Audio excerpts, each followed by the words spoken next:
All right. Good morning, everyone. Thank you for joining us for our third and final webinar in our Return to Work series to discuss childcare solutions to enable workplace equity. Childcare is something most new parents struggle with, including myself. Affordability and access issues result in employees dropping out of the workforce. It's such an important topic in order to foster workplace equity and increase productivity. A few quick housekeeping items. Feel free to ask questions in the chat. We have reserved time at the end for Q&A, so we will get to the questions at that time. We're currently recording the session. We'll provide you with a copy of the deck and a link to the recording after our session this morning. At BenefitBump, we try to idealize the new parent experience by thinking what it should be. And the sad reality is that informed parents these days are signing their unborn children up for daycare and paying waitlist deposits the moment they find out they are expecting or trying to expand their families. And those are the lucky ones. My co-presenter, Mel Faxon, is going to share statistics around the average cost of care for one child. Spoiler alert, it's insane. I've had parents with kids in college actually tell me, just wait until you have to pay for tuition. And I gently remind them how much I'm paying for childcare now.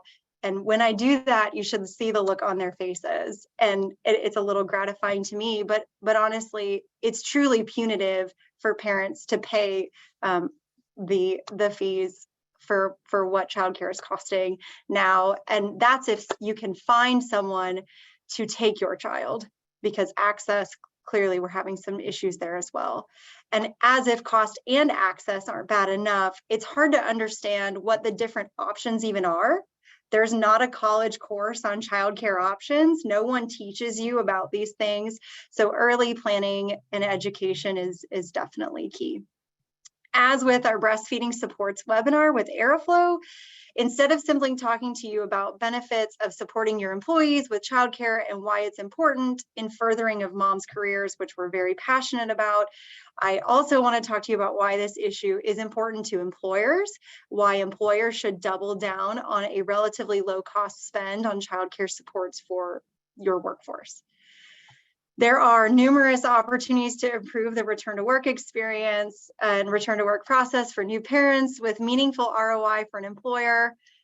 Scott on the previous slide showed that we've covered leave and return to work planning with Voya. We've covered breastfeeding supports from low cost and comprehensive options with Aeroflow. And today we are tackling childcare supports for growing families. For those of you who have attended our other webinars, you know that our goal is to try to project why this matters to businesses. And if I were to sum up the reasons sort of in 3 words, I would say productivity, reliability, and equity. These are 2 of many studies you'll see on this slide that have found that childcare challenges create a disproportionate impact on women. But it also has an impact on your ability to deliver a productive and reliable workforce. And for some of you on the call, that lack of reliability could be missed business opportunities, overtime pay, or a lack of innovation. I'm living some of the pain points that we're showing on the screen now, along with many other working parents, from figuring out what the childcare options even are, getting on the wait list, affording the care itself, struggling when your children are suddenly sick and there's no backup care plan in place. That happened to me a number of times because kids get sick when you take them to daycare for the first time. These are just some of the challenges faced by growing families.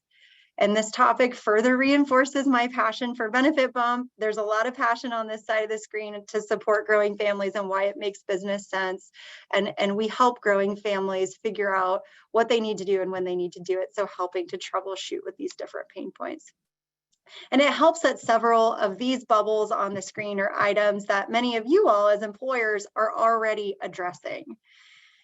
Because many of you are already offering access to some type of resource and referral service. You might have implemented flexible policies during the pandemic, and those flexible policies still exist. And some employers, but not yet a lot, are providing more direct financial, direct financial assistance, either through on-site childcare or financial subsidies. So you all are already down the supportive employer path. Thank you.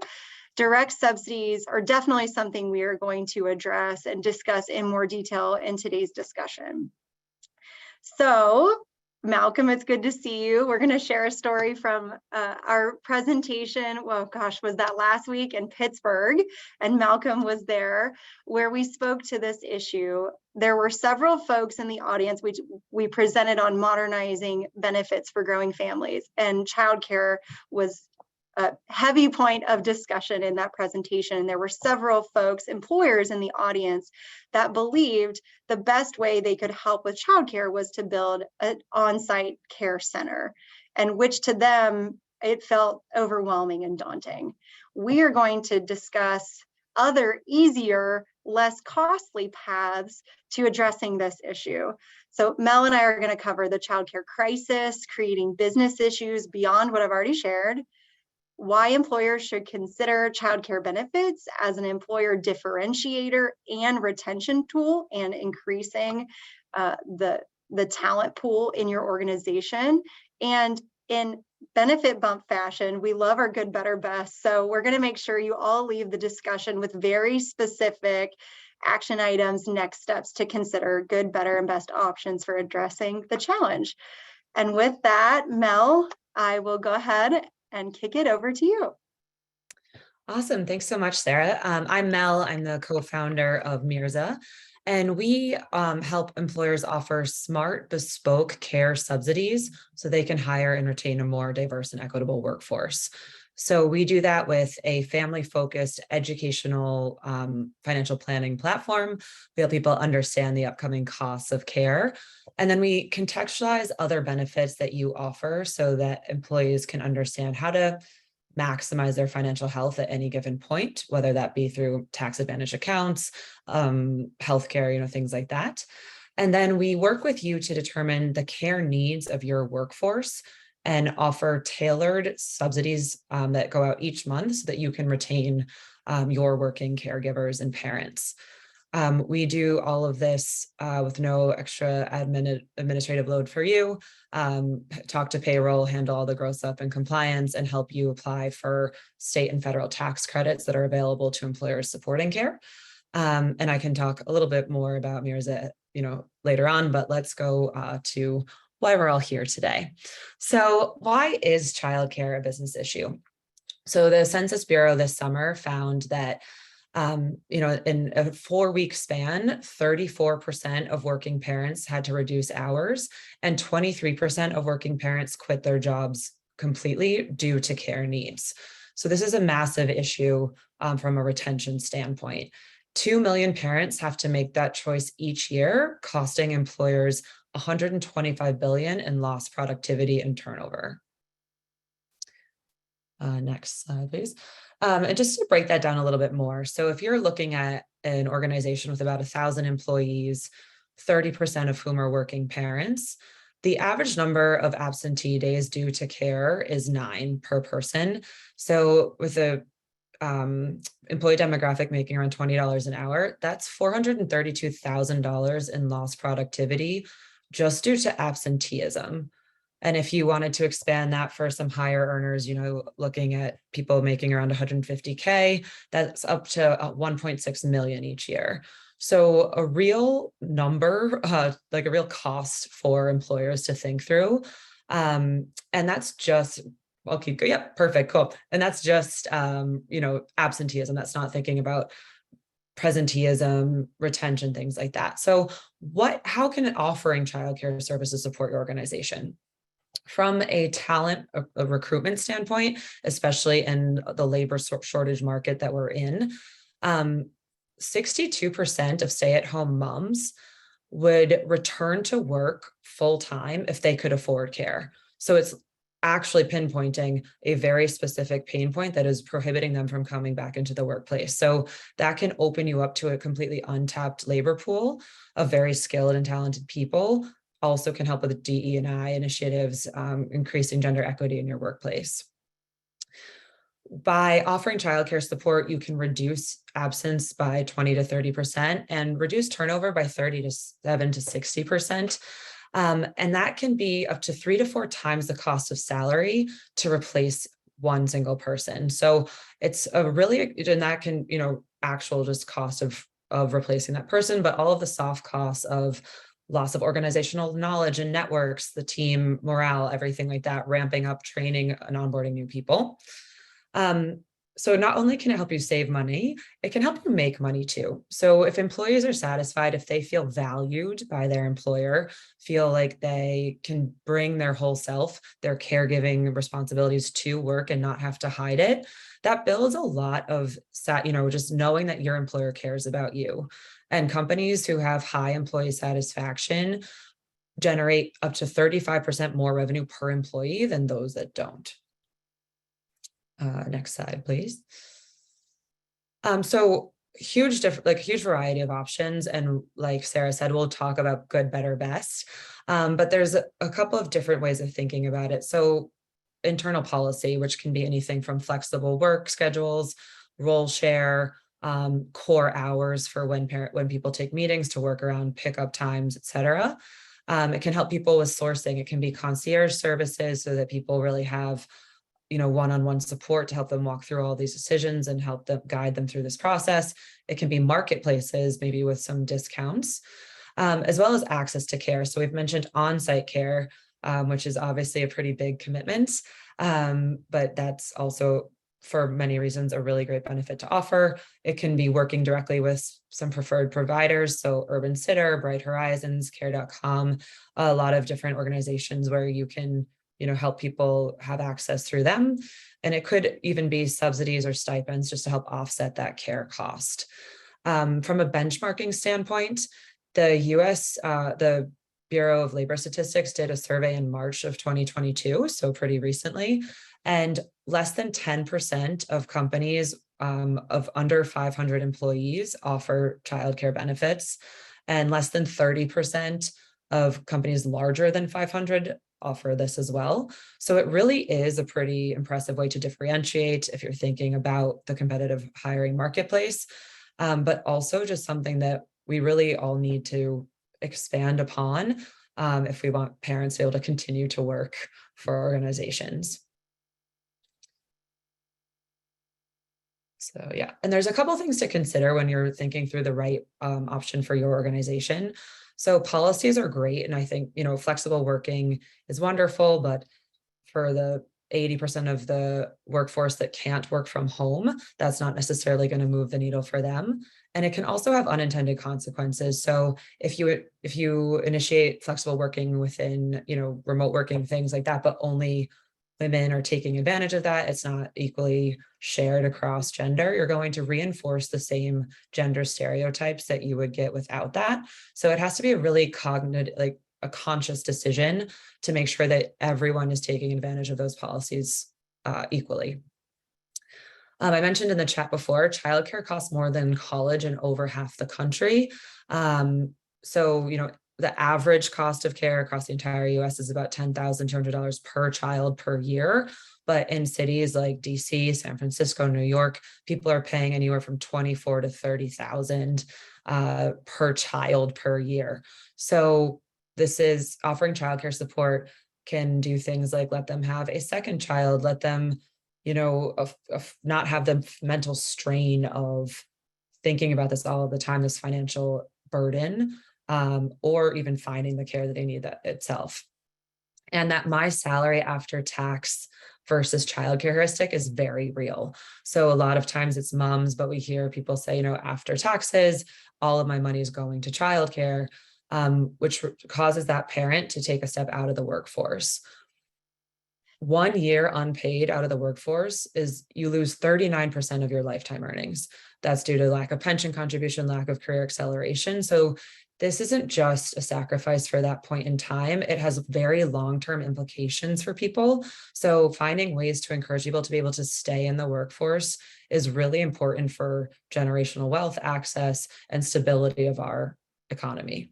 Well, and Mel, Lastly, I love that you shared on the affordability side, just sharing a quick story. We were with friends this weekend in Denver, just got engaged. We're talking about childcare coming up because they want to have children, and shared with them what we were paying for 2 children. And this isn't private school, in my mind, nothing too fancy.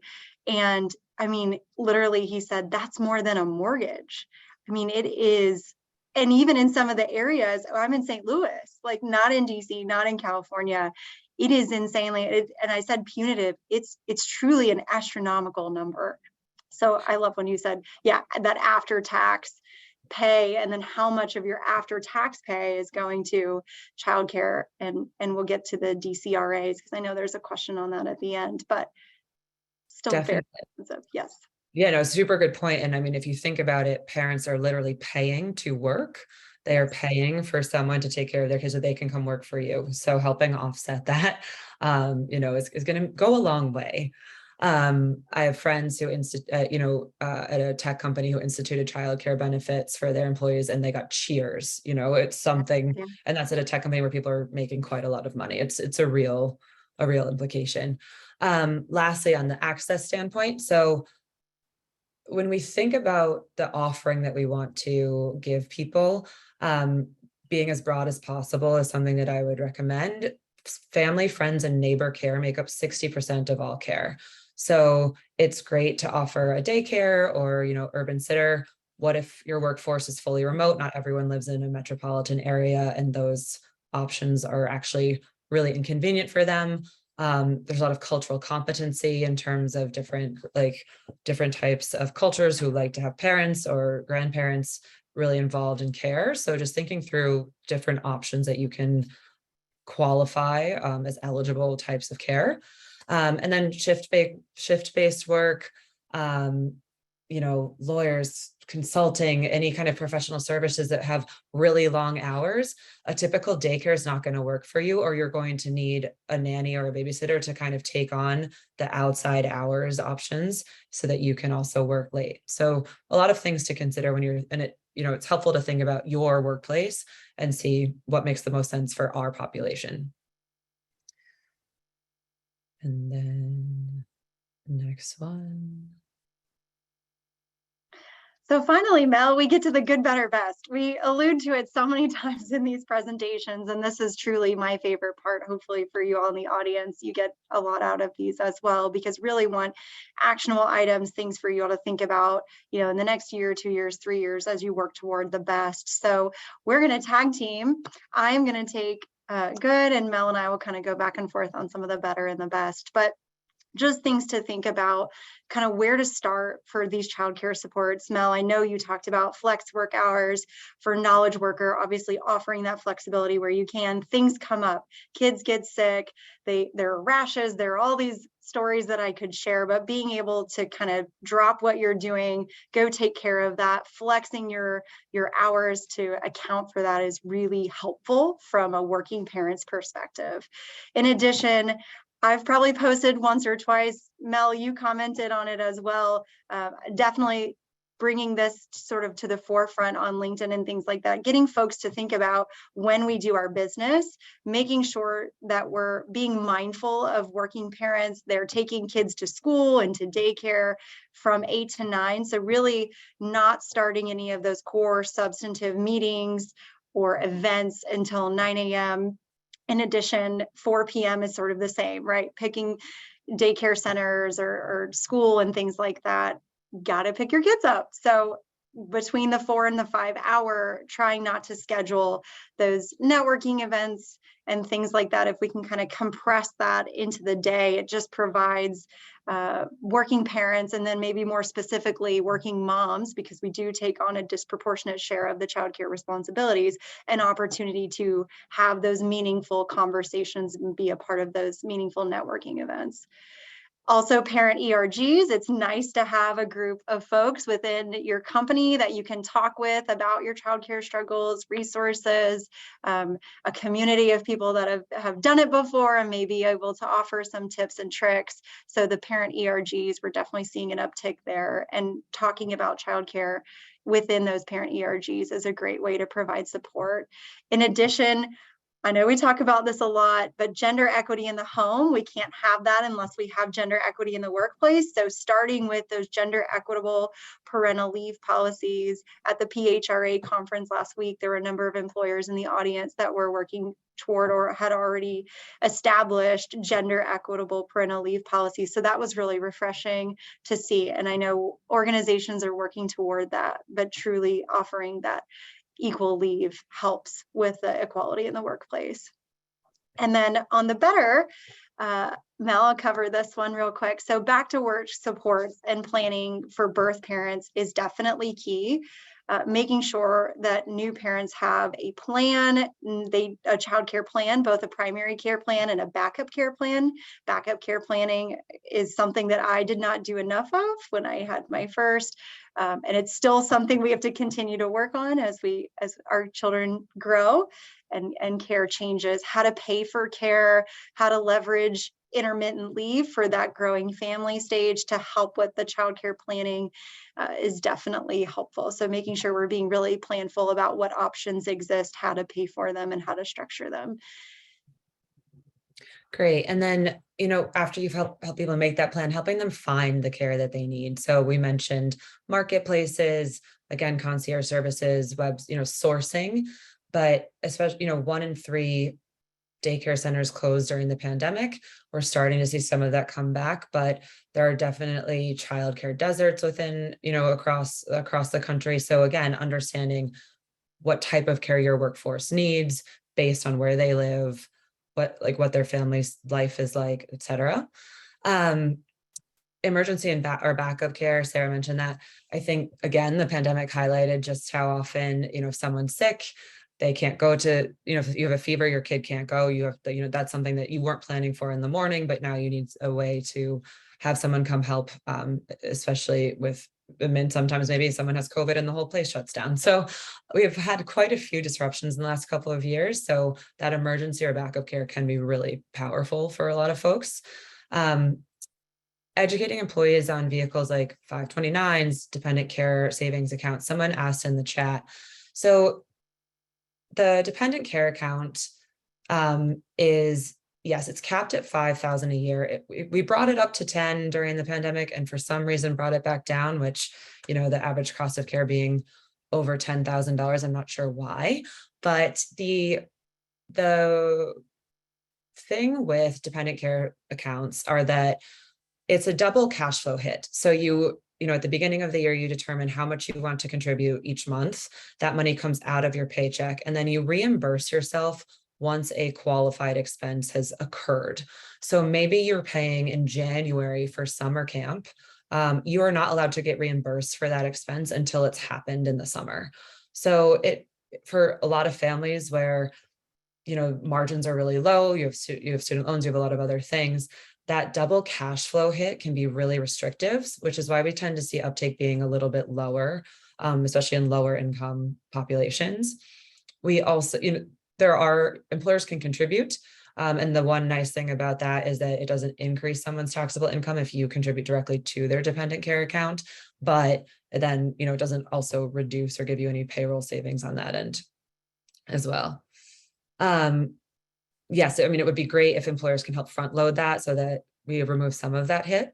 And then again, it's just, qualified expenses, kids under 13, both parents have to be at work when they use that funding. There's a lot of restrictions. So I tend to hate them, but mostly from frustration that we can't do more for people, then, it's still definitely a helpful vehicle. And then on the best side, the offering on-site care. So can you build something where, right there, thinking through, especially if you were at the webinar before with lactation support, that's something where breastfeeding parents can go right downstairs, come back. It really lessens the disruptions for them, the mental, just reassurance of knowing that your kids are close by, depending on where your office is, or if it's a campus and you have to travel a lot, not adding multiple stops, on-site care can be great. The CEO of Patagonia has a great how on-site care pays for itself article on, I think, Forbes, that I would recommend looking at if you want to look at the economics behind it. But you can also provide financial support for childcare. So some marketplaces will let you do vouchers or have wallets where you can put money towards care, similar to what we do here with helping you understand those tailored subsidies each month. And that can help you be as inclusive with types of care as possible. So giving employees the choice to subsidize the care that works for them, because so much care is informal. It could be nanny share or childcare pooling. People pay via, Venmo or there's a lot of different ways that people pay for care. And especially in areas where there are childcare deserts, by helping them subsidize that each month, you let them choose the care that works for them so that, they can make that choice and have that control for their family. And then the last one, Mel, on the best is just to provide a childcare concierge resource. So somebody that brings all of the parts and pieces together, helps with the planning, helps with the financial resource and education, helps to connect to anything an employer offers.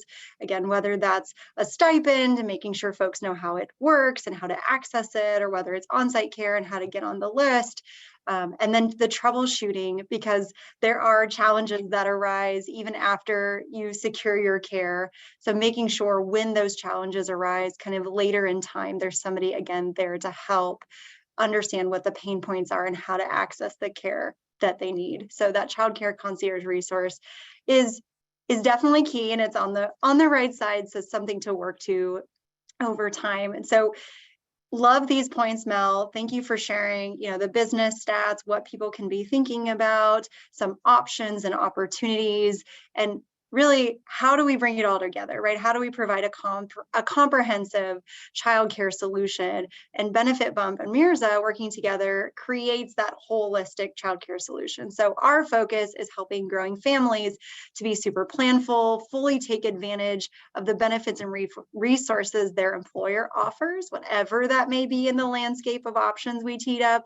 And in the graphic on this slide, we're the front door, providing that benefit education, helping families develop a plan, know where to go to find the care, and then partner with Mirza if our client offers Mirza for the financial side and the financial education piece as well. So the subsidies and financial planning to help pay for the care. So with that, Mel, I think you did a great job of addressing some of the questions in the chat as they came up. It looks like there may be, hopefully there's not a question that we missed in the chat.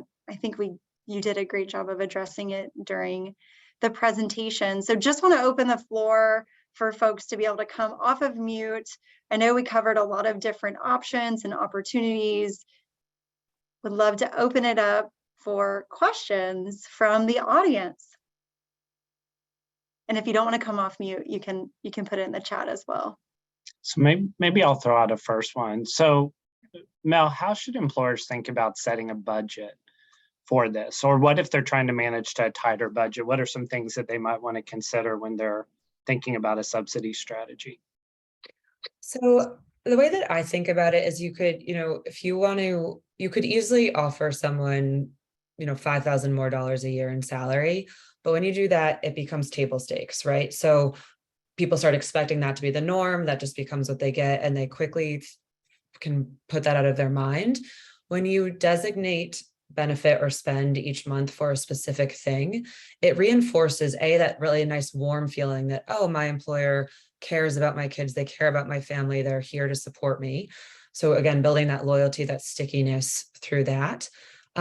A lot of people are also very bad at managing money, so it helps them with the budgeting kind of financial health aspect of doing that too. When you think about building out what's the right budget for us, honestly, like what we do is we do a full-on kind of mini consulting thing with you to understand what are your workplace demographics, how many parents do you have, where are they living, what are the average costs of care in those different spaces, to see, what is the average cost of caregivers in your workforce, and then look at your budget with you to see, okay, what can we realistically offset this year? We also can work with employers to add a little bit of a clawback element. So if you wanted to tie that to forgiveness, to retention or attendance, creating a little bit more of like a mechanism to help people vest into forgiveness so that they stay a little bit longer at the organization. There's so many different ways to do it, but I think just starting with asking your parents, taking a survey, like understanding what those costs are can really help you see, all right, what is that real cost? How badly are people struggling? And then where can we allocate funds to help support that through whichever of these childcare options we want to choose. Hi, Tony.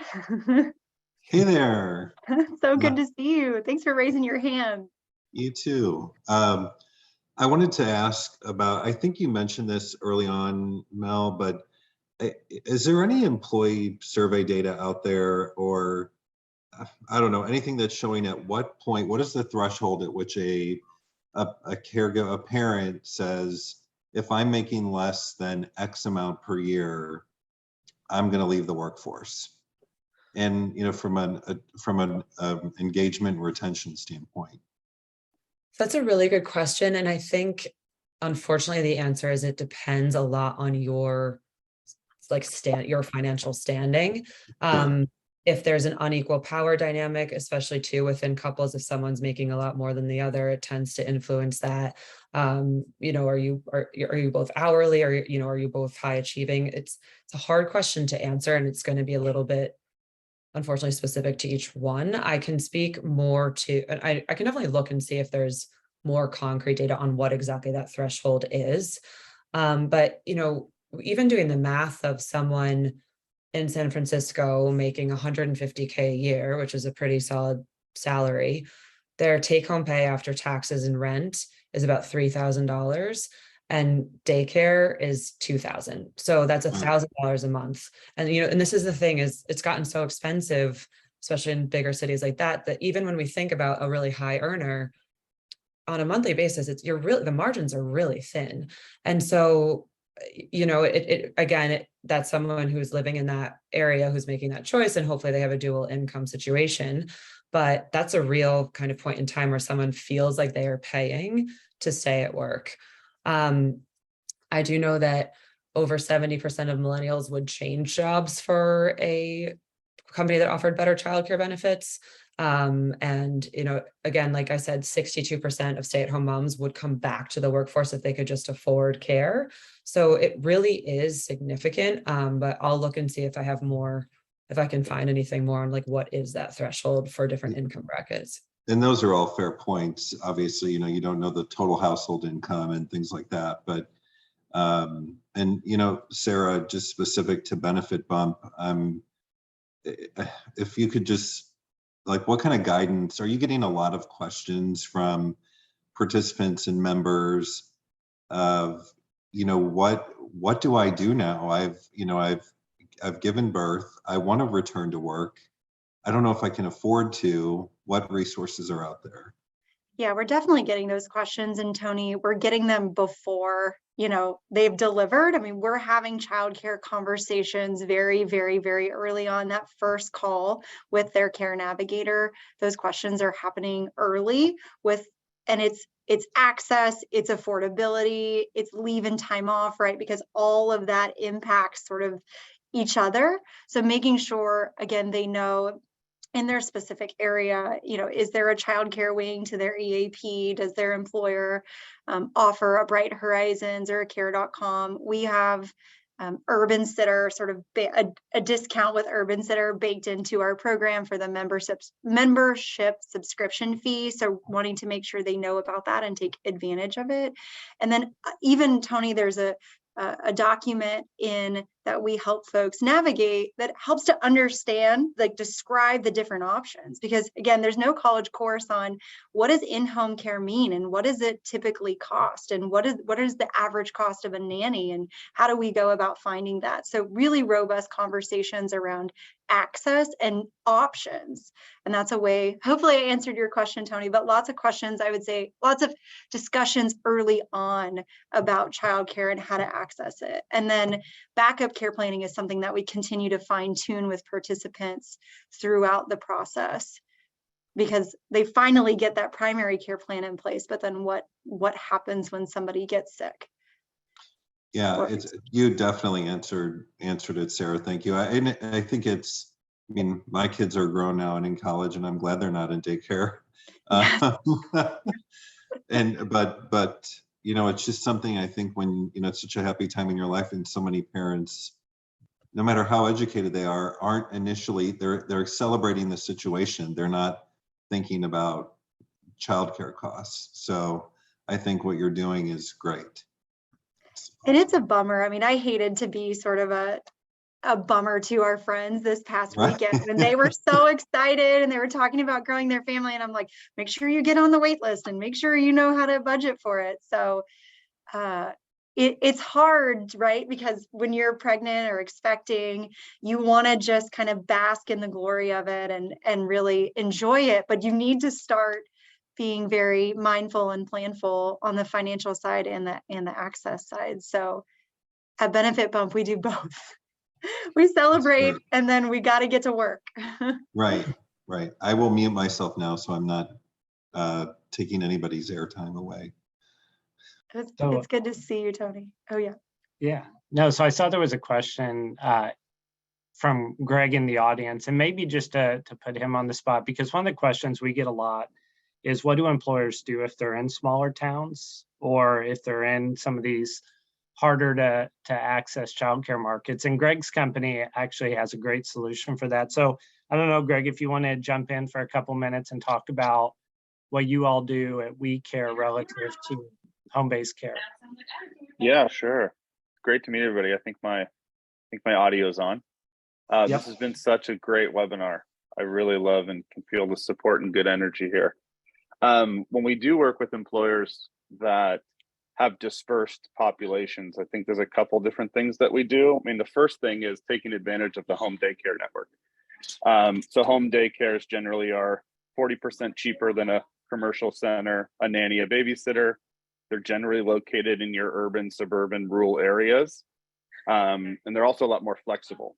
So home daycares, you know, those providers, they didn't open up their home to work 9 to 5.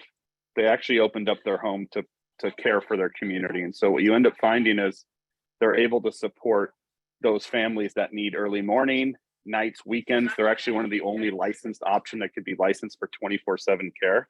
So one of the reasons why a company like JCPenney reached out to WeCare is for their dispersed warehouse locations that need 24/7 care. Well, you're not going to find a Bright Horizon out there. You're not going to find a KinderCare out there that can be open 24/7.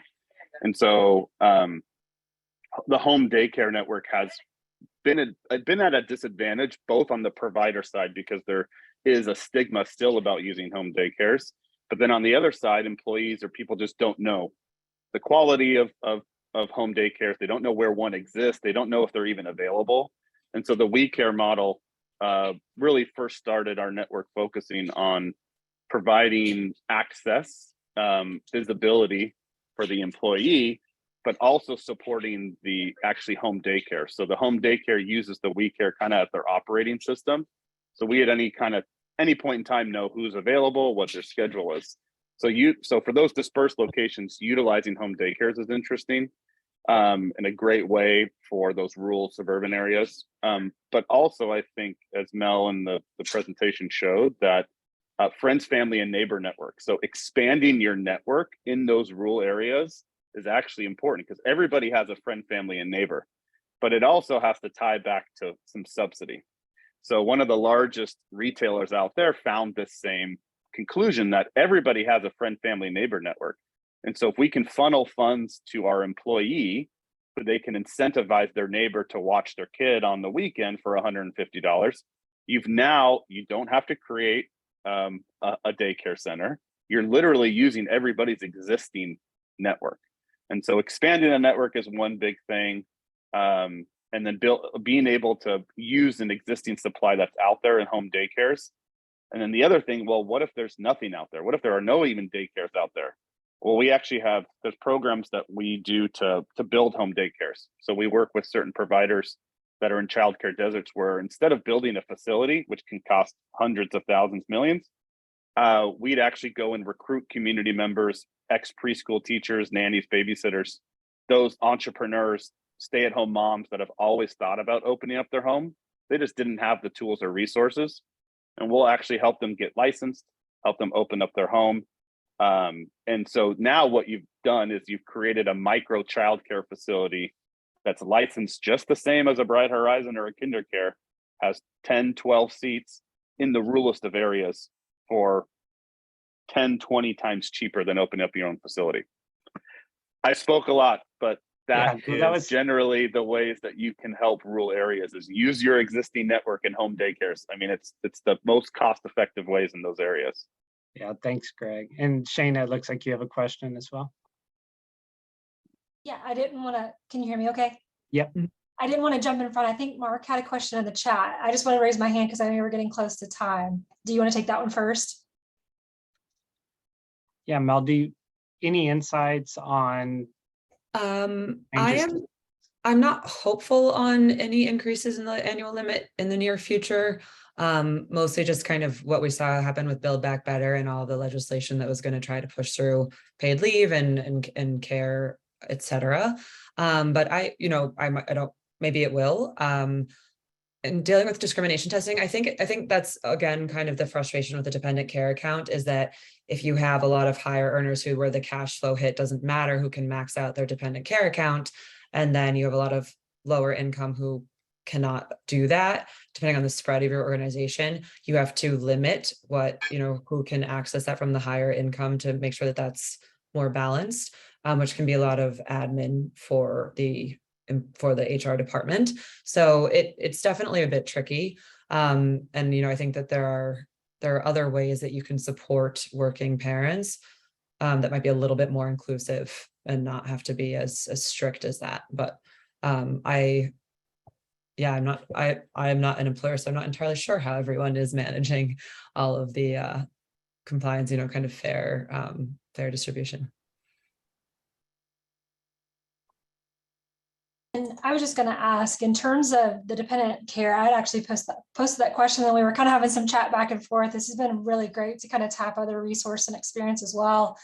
But that's kind of what I fell into, Mel, was for my household, I'm the earner. I mean, my husband works, but I'm the top earner. And so it puts me in a position because I'm managing at-home life, stay-at-home working mom, and just the struggles that coincide with that. Obviously, my daughter's a little over 18 months now, so we're getting there. But that being said, this has been very helpful, but I'm actually curious to learn more too about the employer resource group. So our company is awesome in terms of the flexibility. They offer, again, the dependent care savings account, but to that point, for me and my household, it just wasn't a good fit. Yes, pre-tax dollars, which was great, but the fact that I couldn't money in, money out, tap into that when I needed it per month really wasn't of any use to us, unfortunately.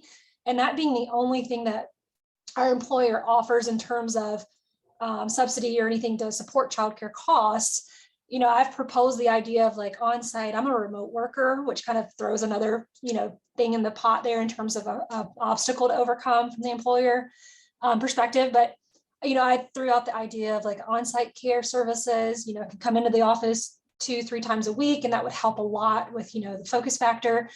But I understand that that's a huge liability, 100% understand that. But I'm just curious for like an employer resource group. Like if I wanted to start supporting something like that internally, or helping to set something like that up with our teams or whatever at the company, what would that look like? Or what are some good resources for me to go to kind of start that? That's a great question. And Sarah, Scott, feel free to jump in. I think from the groups that I know, you can ask if there's any budget for employee resource groups to see, what kind of mechanisms you can put into place. A lot of it might be finding, a monthly time for everyone to sync, or a channel on Slack, or just like a way for you all to start communicating and, collaborating, but also commiserating, or celebrating all at the same time. Some of the groups that we've worked with in the past have small budgets for webinars like this, or, people who can come in and just offer advice on financial planning, on, what is a 529, like starting to think about education down the line, et cetera. So as kind of that base level of just having that community of other parents in the organization, I think the key things would be like understanding who is a parent, creating a communication pathway, and then seeing what kind of budget you have to then, determine what are the kind of key things we all want to work on for parents this year. And it becomes a little bit more educational than actual financial support. But yeah, Sarah and Scott, if you have any other things to add. Yeah, it's a great question. We're actually currently facilitating ERGs for an ERG for one of our clients. And it's kind of, again, back to the budget. There are companies that will help you. They'll come in and kind of help create the content and the flow and the different groups. But I know a lot of employers are doing it sort of themselves and starting with surveying their employee population to decide what ERGs they want to take place and to exist. And obviously parent resource groups is definitely popular. And then level setting with the employee population as to what those pain points are within the organization, and then structuring topics, whether it's monthly or whether it's quarterly discussions within the organization, within that ERG around some of those pain points. So absolutely happy to talk offline about, if you want to bring some outside resources in to help with the subject matters that your parent ERG could cover, and kind of next best places to start, and how we can also help kind of facilitate that within your organization. Happy to circle back.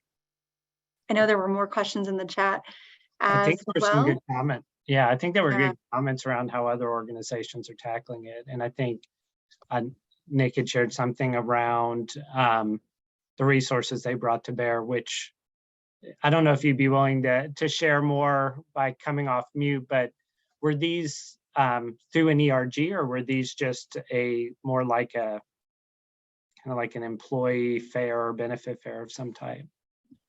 Yeah, so ours started as just a small internal group, and then we had the blessing of HR, and we launched a broader family support collaborative. So we brought in individuals from different areas who saw different pieces of the pie, so to speak, or, if you have shift workers, it looks a little different than your typical 8 to 5s. And what we were able to do was sort of bring to light the major issues that we were seeing and start seeking solutions for them, or alternatives. Some of it was just manager training around what flex work looked like. The other piece was we started to see some of these creative solutions that our employees were coming up with. So you see how some families are making it work and how they're getting creative. And then you can express that to the broader group so that you can share some of those, not secrets, so to speak, but some of the creative ways to make it work. And then, of course, it shines a light on where we need to address some of the bigger issues and where we need to direct finances.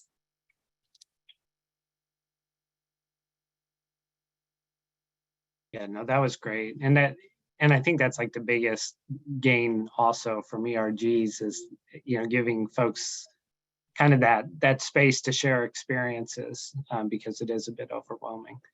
All right, last question. I know we're really out of time, but Mel kind of cringed when I mentioned this during prep, so now I can't resist because it's my personality. But all right, crystal ball time. So is this going to get any better, like childcare affordability and accessibility?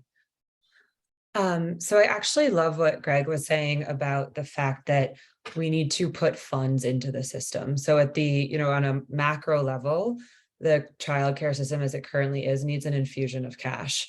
Where, we underpay providers. There's a lot of expenses that make this an extremely low margin operation. And so when parents are dropping out, when their own cash flow is constantly in flux, it makes it a lot harder for a lot of them to stay afloat.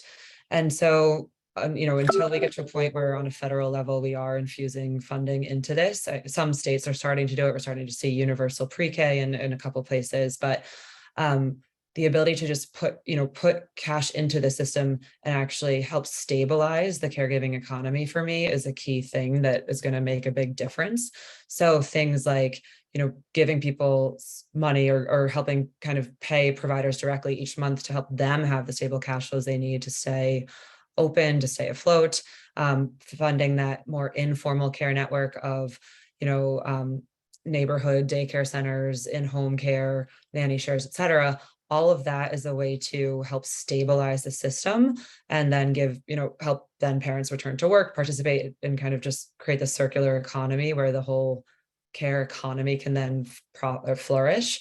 I think without a serious investment on the behalf of employers and larger institutions, it's going to be really difficult for parents. So thinking about the fact that this, alongside a very quickly aging population in elder care and the costs that will come, a lot of millennials are going to be that sandwich generation of paying for kids and elder care at the same time. So just thinking about the fact that this care financial burden is going to continue to grow. So if we don't start making investments into that, soon, it will only get worse in terms of the supply side. So I think anything employers can do to help fund or support on a care element is the fastest way that we can help rectify this. But that would be my as bipartisan and non-preachy answer to that question as possible. Well, we can hang out or continue for 8 more minutes. I know we're out of time, but such great discussion, such great questions, and definitely don't want to leave anybody hanging. So if there are additional questions, we're still here. If you'd like to come off mute or put them in the chat, happy to answer them. But otherwise, Mel, thank you so much. So many great statistics, opportunities, lots of factual points. Love the discussion about the ERGs and the dependent care reimbursement accounts. And I love when we talked about kind of trying to front load the money, because my husband and I struggle with that as well.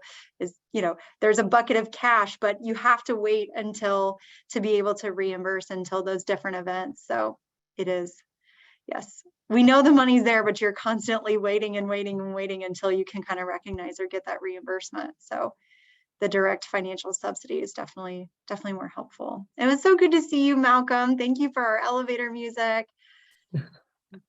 That was so nice. Absolutely. And thank you for the good questions. Thank you.